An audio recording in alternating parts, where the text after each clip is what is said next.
Now, I hope you're not too tired because as much as you've talked, you've said everything I was hoped you would say to our community, but I've got you here, and I have. Okay, I had a question about Tchaikovsky for years and years about the end of the Pathetique Symphony, why the strings crossed, and you answered that question in a video. So I know you're the guy to ask I've always wanted to ask these questions, Okay. orchestration questions. So if you're not tired, I have three or I'll four. try to answer. I'll try to answer them all accurately. Well, yeah, they're really opinions mostly. Okay. Now, I don't know if you're aware of this fun story, but Tchaikovsky and Brahms actually met once. Did you know this? Yeah. Yeah. Have you heard my very comical Radio New Zealand feature about that? Not yet. Go to orchestrationonline.com. Go to the category tab.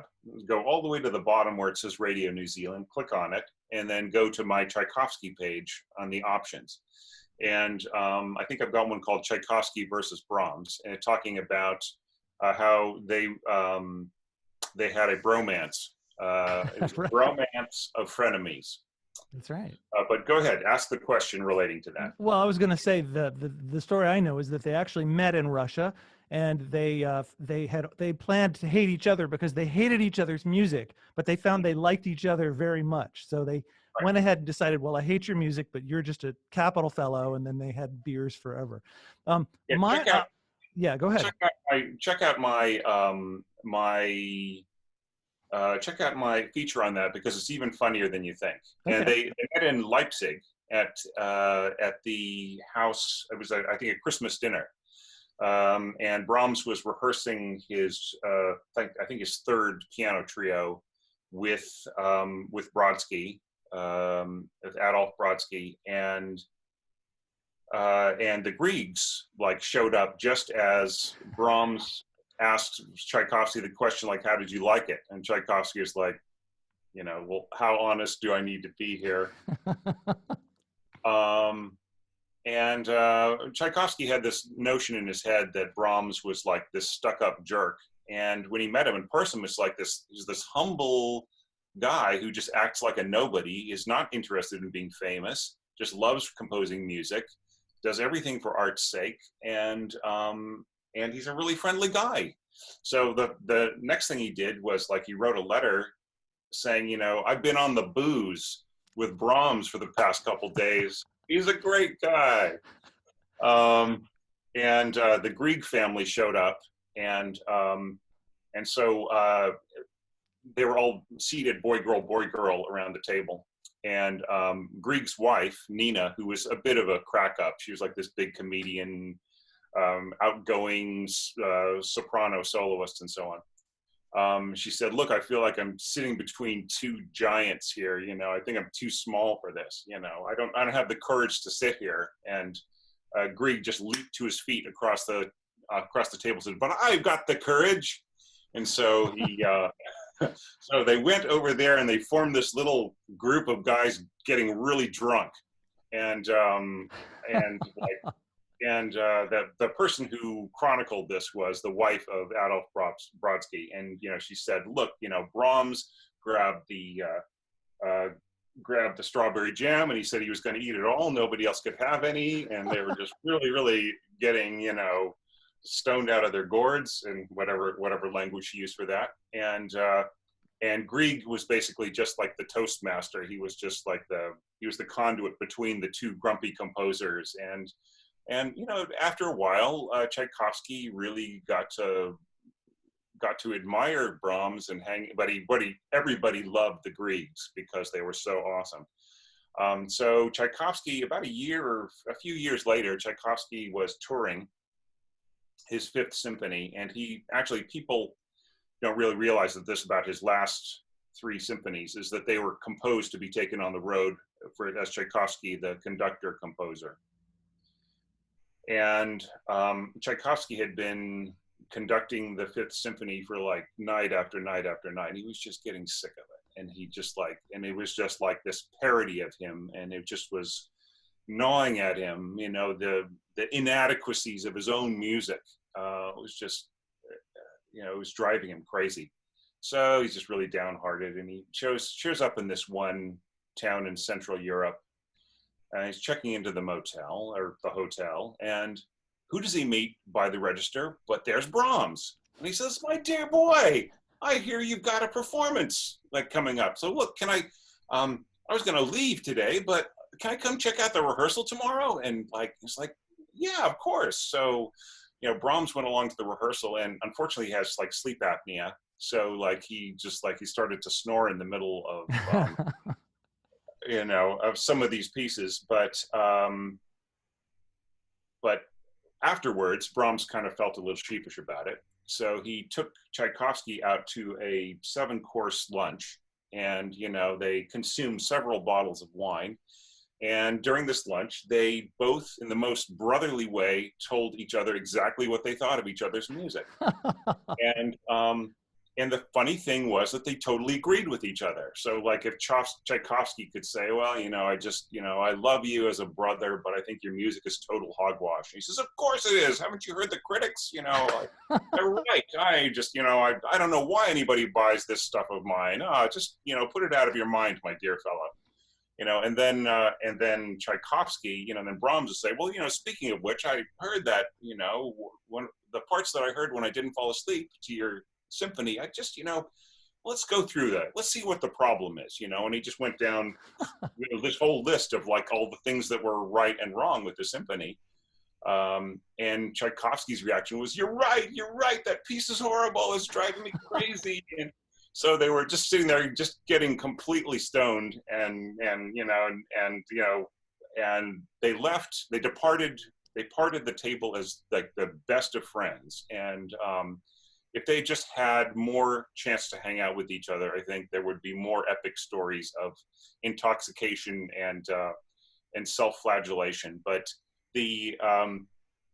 that's kind of the, I don't know, I'm kind of giving you the short version of my talk, but that's sort of the story of Tchaikovsky and Brahms. And you can see, like, at that time, they were like the two biggest composers, really. Tchaikovsky was skyrocketing upwards, and Brahms was kind of at the end of a really deserving career. So yeah, that's just an interesting moment of time and it's a good setup for my question, which I didn't actually get to ask.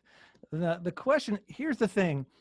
I love both of these composers dearly. And yet when I think about orchestration, I prefer Tchaikovsky a lot. I love Tchaikovsky's orchestration immensely. And while I love Brahms's music and understand how powerful his orchestration is, I don't tend to like his orchestration very much. I wonder if that's, and the funny thing is, of course, orchestration books always cite Brahms because he knew how to write for the orchestra so well. And Tchaikovsky, at least in my reading, is almost never mentioned in orchestration texts. Are you familiar with this? Do you agree with me? What do you think about this? I've seen a fair amount of Tchaikovsky in orchestration books, but okay. What I would say is that Brahms writes individual lines for instruments that are fantastic, that just really understand the way that the instrument is played individually, and that capture a certain thing, a certain truth about that instrument. And that is why the little excerpts end up in the orchestration manuals, because it demonstrates something absolutely perfectly. And if you look at my own Mac Pro video series, like, I'll have a lot of Brahms. I would say the first and the third are his most beautifully orchestrated works. But what you got to understand about the difference between Tchaikovsky and Brahms is Tchaikovsky is a modern orchestrator developing his command of the orchestrator along a path that starts with Berlioz or Weber. It's like Carl Maria von Weber, and then Berlioz, building on that, and then you know, then moving forward to like Wagner and other composers, going along that just very expressive, very communal type scoring, where just the idea is being examined with the most amount of skill. Okay, whereas Brahms's orchestration is just as valid in a different way. Right, Brahms's orchestration is about is about brotherhood, right? The That's why he's so great as a symphonic composer, and he like never wrote any ballets or operas or whatever, right? He wrote oratorios, right? But he wrote music where the individual parts interact with each other in ways that are interdependent. So that is building not on Berlioz, not on Weber, but building on Mozart, Beethoven, Haydn, Schumann, Brahms. Okay, so that is the tunnel that he's going through.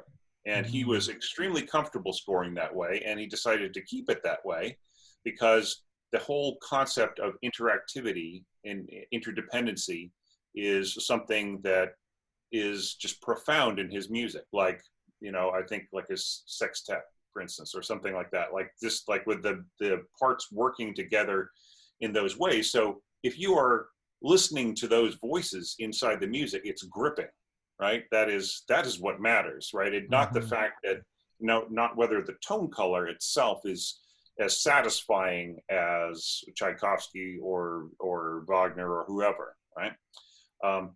It so they're each equally artistically valid, and they're both equally valuable to study. I feel as an orchestrator, but I would say like in terms of relevance to today's taste, like film orchestration and more programmatic types of scoring, or like if you were really raised on stuff like Stravinsky, Debussy, Ravel, and so on and so forth, Tchaikovsky is more relevant to that taste, right? And the style of music that was being composed by Brahms just really phased out under, like it sort of had its last gasp in, say, Busoni, Reger, and just a little bit kind of seeping into Mahler and Richard Strauss and so on. There's a little bit of that sensibility, but they were Schoenberg too, more. to some extent. Sorry? Schoenberg to some extent, maybe.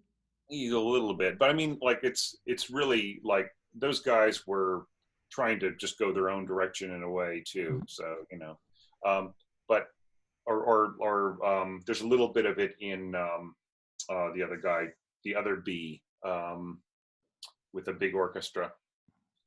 Can't remember. Anyway, Okay. he wouldn't mind me not remembering. So so yeah. So I think that it's just a difference in sensibility and like, but they're equally valid, just depending on what mood you're in, I guess. Yeah. Okay. That really does lay it to rest for me. It's something I have been struggling with for a long time, and you articulated it very well. Thank you. Question number 2. I find, again, I love Mendelssohn and I love Schumann, 2 composers I really, Right. really love. However, I find that Mendelssohn's orchestration tends to be overrated highly, and Schumann's orchestration tends to be denigrated unnecessarily. I'm a huge fan with all the stuff I've heard about Schumann, and I've even looked at his scores and studied them.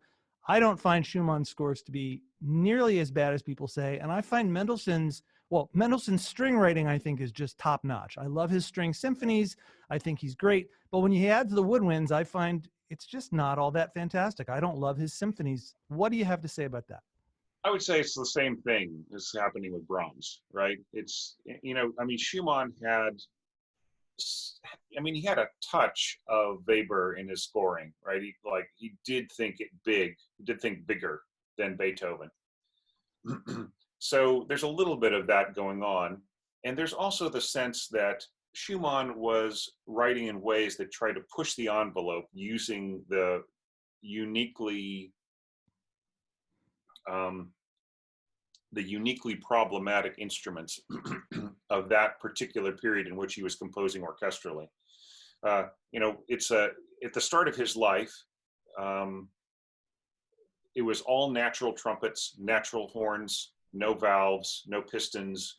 You couldn't play chromatic only. You could not play, you could not play chromatically on them. You could only play harmonic overtones and different crooks, okay?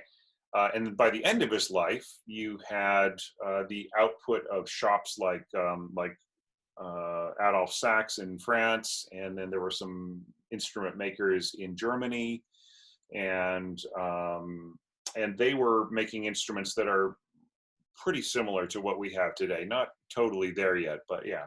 So there was just this little generation in which Schumann orchestrated music that, if you wanted to push the envelope, you had to compose or orchestrate in a way that took advantage of the way that things balanced. And that's why Schumann gets such a bad rap as an orchestrator. But I mean, a part of it too is that he's following a trail that leads to Brahms too. So like that's like people want to hear something splashy like Berlioz. Like they don't really have the same patience, right? So if you just take the exact orchestra that we've got today and you apply it to Schumann, it sounds kind of trashy, right? So the best thing to do is to hunt up a recording of the orchestra of the Revolution and the Romantic era or whatever. John Elliott Gardner's recordings, for Yeah, instance. exactly right. So listen to that guy. That guy knows how to play it. They're all using the period instruments of Schumann's life. And all of a sudden, you hear everything exactly the way it's supposed to be. It's sort of like Mozart composing his clarinet concerto for the basset clarinet, and everybody like not knowing what that meant. And so they took certain parts of his scoring that are out of range for the regular clarinet, and they sort of boosted them around and changed them around a little bit. And it's kind of unsatisfying. The low register stuff is a bit unsatisfying as a result. But if you have a basset clarinet, which goes all the way down to a written C, then you're able to play all that stuff perfectly fine, and it suddenly all makes sense, right? And so nowadays, people who play the Mozart all the time, clarinet soloists who play the Mozart all the time, will have a basset clarinet, and they'll just pull that one thing out and they'll play that particular work on it, and then they'll put it away and say, well, I hope I don't have to use that instrument for anything else because it's driving me crazy. But yeah, or maybe they'll really like it and they'll commission something new for it. You never know. Well, what about Mendelssohn? Well, okay, so in the case of Mendelssohn, as I said before, I think it's just sort of the Brahms thing, right? It's like it's interdependency of parts, and I think Mendelssohn's aesthetic is one that is it's a little hard for us to relate to, right? It's this kind of Central European thing that's kind of light. I mean, it's kind of going more the direction of French music in the middle of the century. Like they had these light operas and kind of just lighter music, not light in an intellectual way of being like less intellectually interesting, but I mean there are some of those things, like some of their ballets and operas are just like, just like Berlioz says in his famous book Nights with the Orchestra, where it's basically just an entire book of orchestra players gossiping as they're playing boring operas to each other. Yeah, so like there is a lot of stuff that is a bit ephemeral, and I think that it's just when you hear Mendelssohn, you're hearing like an expression of the time. You're hearing just kind of that a little bit of lightness, and that's also part of his spirit too. Like he was like a boy wonder who just kept being a boy wonder, right? Even as a grown man, he just like seemed a bit like a child, right? And he was kind of a fragile person. Apparently, meeting Berlioz, he loved Berlioz as a person, but like when Berlioz opened his mouth and started talking about all his theories in orchestration and composition and where music was going to, it just made Mendelssohn sort of violently ill. So like Mendelssohn like hung out with him for a couple of days, and then he just went and hid. So Berlioz couldn't find him, and just trying to got over this feeling of nausea, but then on a more serious note is that when his sister died, was like Fanny Mendelssohn, who was apparently every bit the composer that he was in terms of talent, did not really get her chance to shine, and wrote many works that were never published and we're just discovering now are really fantastic. When she died, he just sort of realized like that was, she was, one of those things that was helping him stay alive. His relationship to her brother and sister, they were just really almost like twins. And so he wrote his last string quartet. Yeah. It's like an homage to her. and then he died, right? So I think that you just have to put up with that personality. It's like kind of having a friend who, you might think is just a little, you just really understand that they're really a great person and everything, but there's just something about them that's just like doesn't quite appeal to you as much. So that's, that might be a way for you to like make more sense of your relationship with Mendelssohn, I would say.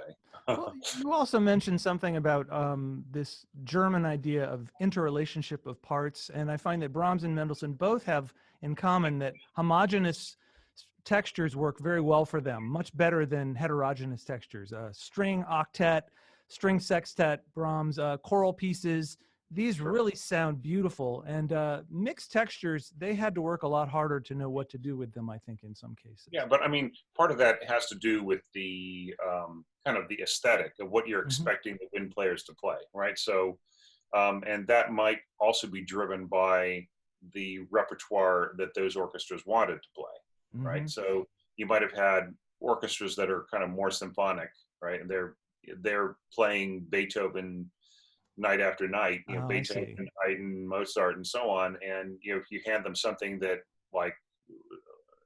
looks like Berlioz, they're not going to play it, right? So, you're and talking that's about now or then. I'm talking about then, right? So I'm talking about like the orchestras that Mendelssohn had available to him, like who was he writing for, right? And it's also just like personal taste too, I mean, like a lot of people felt that Beethoven had gone as far as music could go, and they were just going to like add their own personal ideas to things. Like they were not really bent on breaking down new walls in music. But I mean, when you look at like Brahms, like some of his last stuff starts to sort of tear at the curtain of tonality just a little bit, right? It's like stuff that like, if he decided not to resolve that weird episode he was going on, then he would go straight into Schoenberg, and that's kind of, it's so fascinating about Schoenberg is that he started off as a devotee of Brahms, and he started by taking Brahms's musical style and getting more and more intricate with it, and he just finally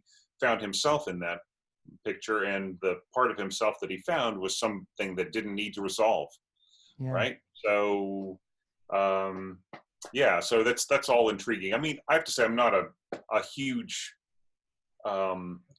listener of atonal music, but I love it. But it's just like these days, I don't really absorb music the same way that I did when I was younger. I don't like go out there.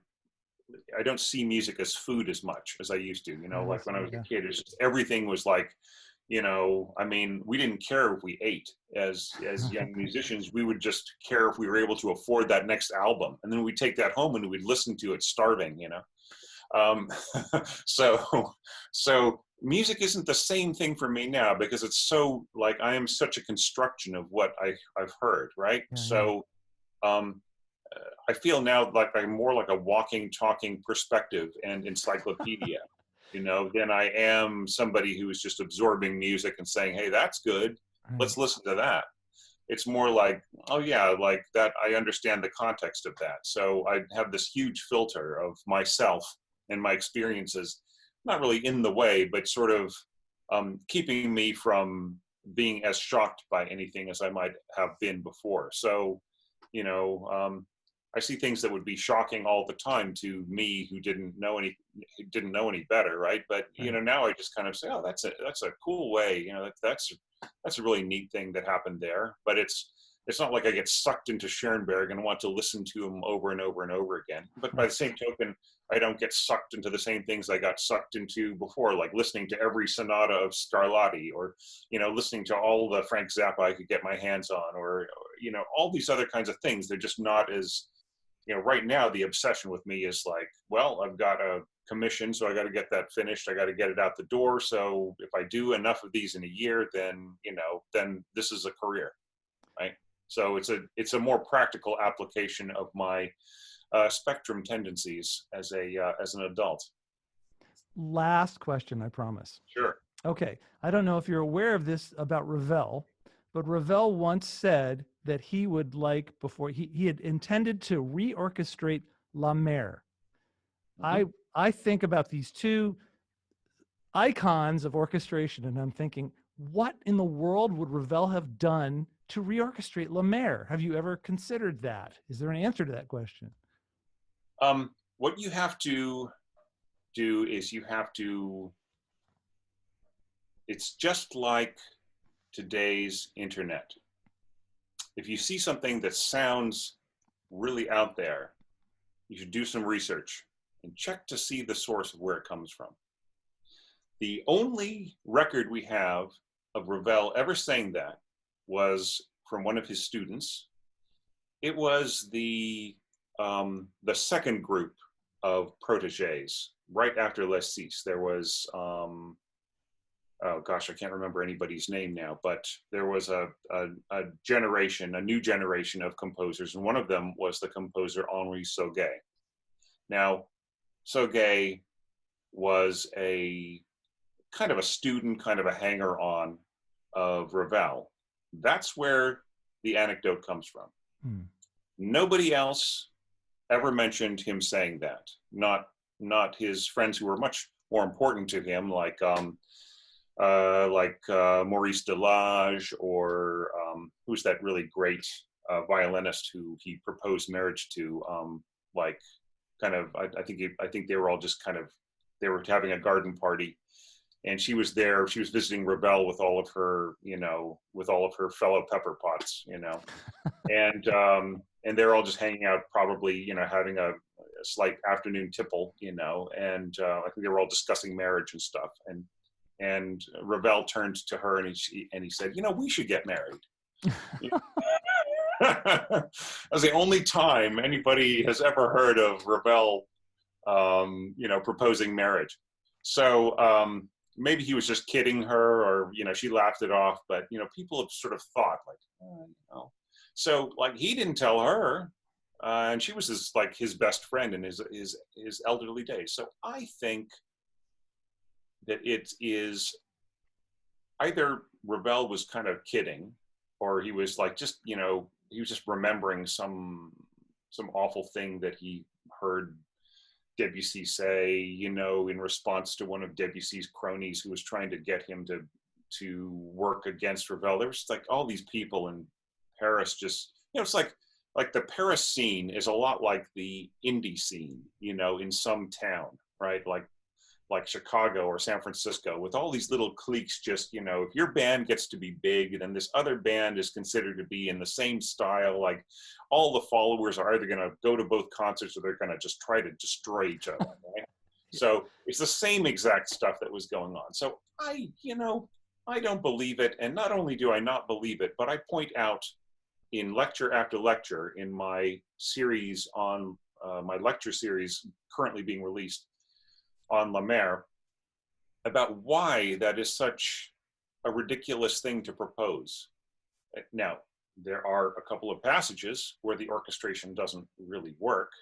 The last couple of pages of the first movement, one of the motives that was first introduced in the winds comes back to the winds, and it is sort of arcing over the top of the music.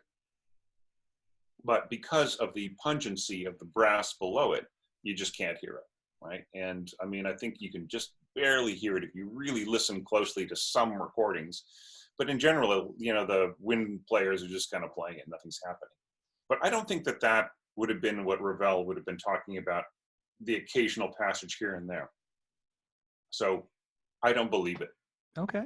I think it is something that Sauguet said to sort of make himself seem more important. I think, puts it to rest. I can sleep at night. Yeah. That's my, or maybe it's Sauguet. I don't know how to pronounce this guy's name. So anyways, apologies if everybody is snickering at my horrible French pronunciation. I occasionally get comments on my videos saying, no, you idiot. It's Igor.